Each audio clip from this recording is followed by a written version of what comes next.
and welcome to this week's edition of the Simplicity and Lifestyle channel. My name is Psyche, and today I'm so pleased and honoured to be interviewing a woman who has infiltrated the racing scene, and that's the motorsport racing scene, which is a very difficult thing to do. Her name is Hazel Southwell, and she writes namedly about Formula E racing, but she knows a hell of a lot about Formula One too. And she's lucky enough to travel the world with them sometimes. Can't wait. This is a coup for me and for you. And if you don't like racing, then you know what? Education feeds the brain. So why not stay tuned? You might learn something, and more importantly, you might start following it too. Stay tuned. Hello, well now I can introduce Hazel Southwell. Hello Hazel. Well, hello. I'm super happy to be speaking to you, Psyche. It's really exciting to be here. Thank you for being here. Now, obviously, I've introduced you as one of the writers of motorsport, and not many women are in this field. To start off with, could you tell us why there's so few women? Is it a case they're not coming forward, or they are coming forward and not getting through? And how has it been for you on your journey in that role? To some extent, it's easy to explain why there are not very many women with the professional roles in motorsport, because generally, statistically, there are fewer women trying to get them. There are fewer girls trying to go for the roles. There's fewer girls who get taken karting by their parents. There's fewer girls who get pushed towards STEM careers in engineering. We know just generally as a statistic and a demographic fact that is true, and that's why there's a huge number of schemes that try and change that. And we know that generally women are pushed less towards sports writing. Like when you look at the media roles, women generally are pushed less towards sport. Like little girls are less frequently encouraged to do sport compared to their male peers. So what made you want to go into this line of work then? So like most 6-year-olds, I wanted to be a Formula One driver. That didn't happen.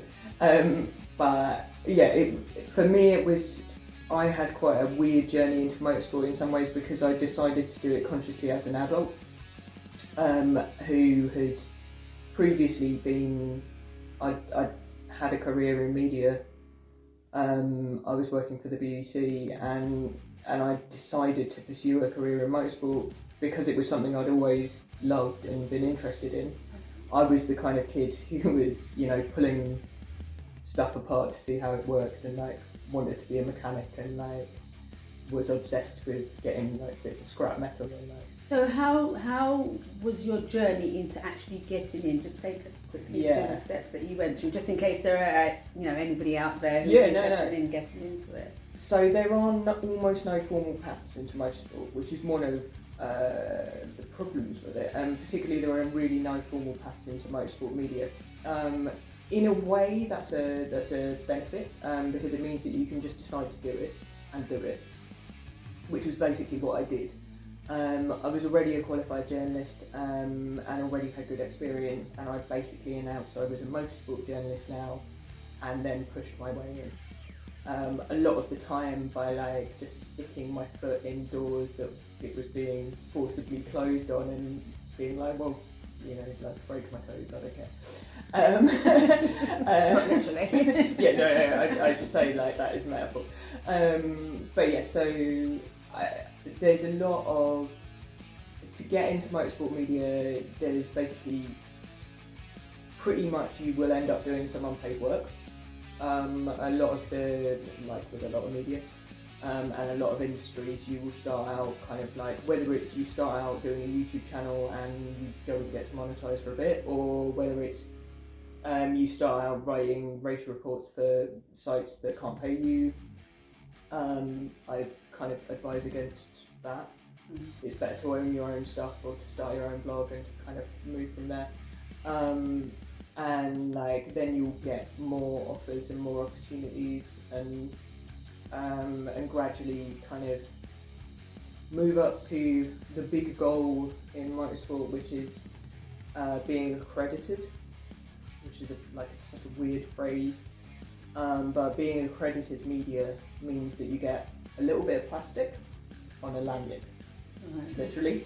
Now, I know you've worked jobs where you've had to wear a little bit of plastic on a lanyard, and you probably didn't think, wow, this is my proudest achievement as a professional.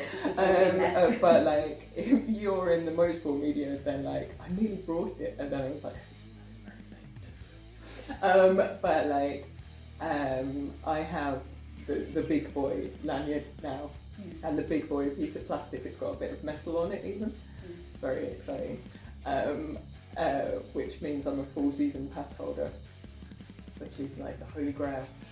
Can I ask you, when you've got your sort of big break, yeah, what was that break and when was that? It was basically, so I've worked in a few roles across motorsport, some of which I'm not allowed to talk about because of NDAs. You mentioned NDA. Could you explain to our viewers what that actually means and just give us an example of that?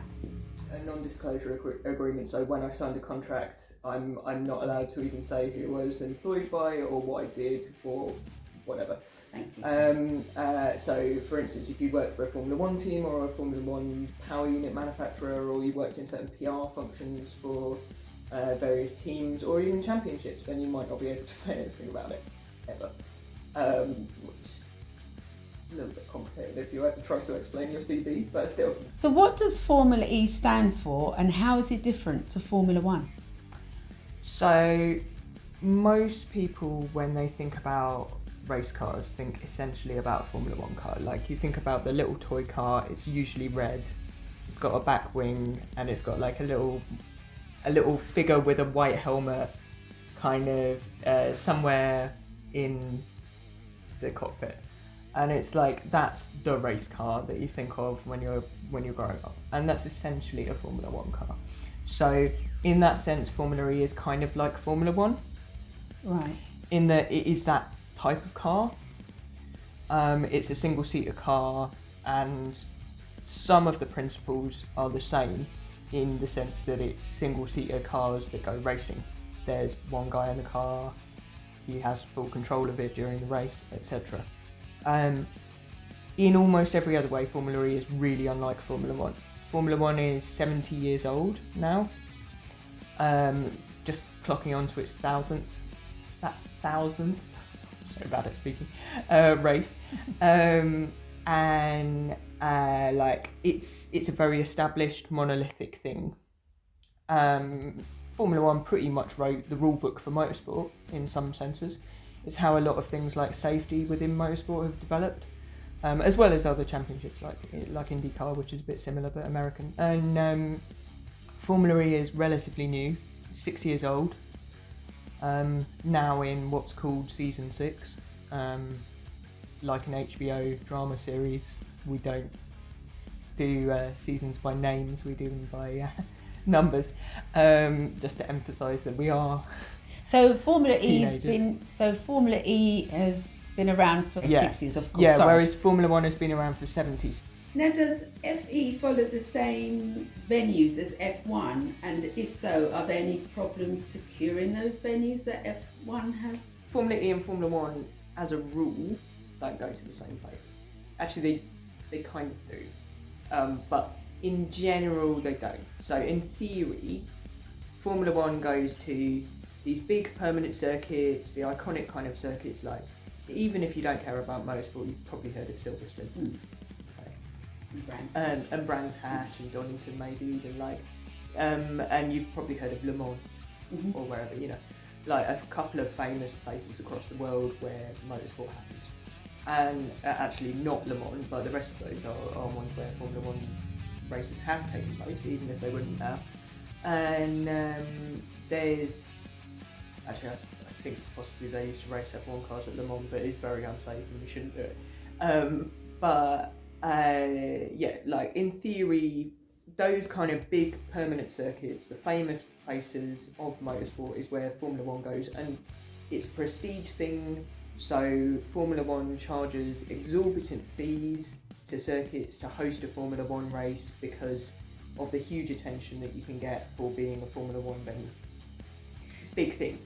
Formula E didn't come in with that, partly because the cars were always going to be slower, the cars were always going to be different, and because the technology was going to be different, they didn't want to draw a comparison. But also because if you go and hide away a little new series at a circuit that's like a 50 quid taxi ride out of Milton Keynes station, who but the absolute most determined person is going to turn up? That is not how you get attention onto electric vehicles. That's not how you get loads of people excited about electric vehicles. So Formula E's idea was to turn up in city centres, to build tracks in city centres, sometimes not always quite in the centre. Like, there was a London race in Battersea Park for the first 2 seasons. Well, there were 4 London races, it was double header. Yeah, there were, the circuits are varied in quality, but the theory is that you close a bunch of streets in a city centre and that you race what are not more overpowered or longer range in terms of the size of the battery, or better equipped than road cars. So the first Formula E battery was 24 kilowatt hours, which is a meaningless number to most people, but it was how much power was in a Nissan Leaf, the best-selling electric vehicle ever at the time. Now it's 52 kilowatt hours, so slightly more than doubling it in the current generation of cars, and that's because that's where mid-range electric cars are now. So if you or I or like a normal person was looking at an electric car, they'd be looking at a battery somewhere around there, rather than like a super high-end thing. So if you can control the battery temperature, you can have a huge amount of energy because they have a vast amount of regenerative capacity. So energy is no longer really an issue. But the tyres, so race car tyres are made of various complicated rubber compounds and carbon compounds. And one of the worst areas of CO2 generation in racing is actually just the amount of tyres that are run through. And they were one of the areas that when Formula One started to look at its environmental profile, they had to compel their tyre manufacturer to be recycling what was used and stuff. So Formula E cars only get 2 sets of tyres per race, one to use in practice and qualifying. And how many do Formula One get? Across a whole weekend, I should know this, but I think it's like 12 sets or something. Right, so it's a lot.